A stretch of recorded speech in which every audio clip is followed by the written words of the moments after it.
விருதுநகர் மாவட்டம் தெய்வதானத்தில் அமைந்துள்ள நாச்சடை தவிர்த்தருளிய சுவாமி திருக்கோயிலில் பரபரப்பை ஏற்படுத்திய இரட்டை கொலை சம்பவத்தை தொடர்ந்து கொலை நிகழ்ந்த இடத்தின் காட்சிகள் வெளியாகி இருக்கிறது.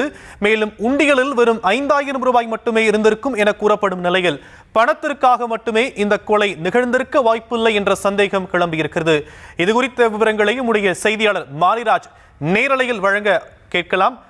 மாரிராஜ், காவல்துறையுடைய விசாரணை தற்போது எந்த அளவுக்கு இருக்கு? என்னென்ன விஷயங்கள் கண்டறியப்பட்டிருக்கு?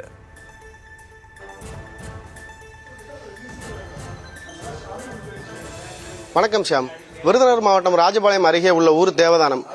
ஊரில் அருள்மிகு நச்சாடை தவிர்த்தருளிய சுவாமி திருக்கோவில் இருக்குது. இந்த கோயிலில் பாத்தீங்கன்னா நேற்று இரவு பேச்சிமுத்து சங்கரபாண்டியன் என்கிற 2 பேர் நேற்று இரவு காவலராக பணியாற்றி வந்துள்ளனர்.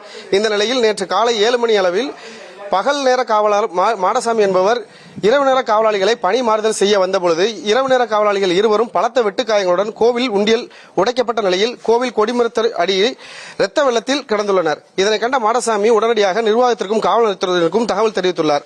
தகவல் தெரிவித்ததன் பேரில் டிஎஸ்பி பசினா பேகம் தலைமையிலான காவல்துறையினர் சம்பவ இடத்திற்கு விசாரணை மேற்கொண்டு வந்தனர். மேலும் மதுரை சரக டிஐஜி அபினவ்குமார் மற்றும் விருதுநகர் மாவட்ட கண்காணிப்பாளர் கண்ணன் உட்பட காவல்துறை அதிகாரிகள் தொடர்ந்து விசாரணை மேற்கொண்டு வருகின்றனர்.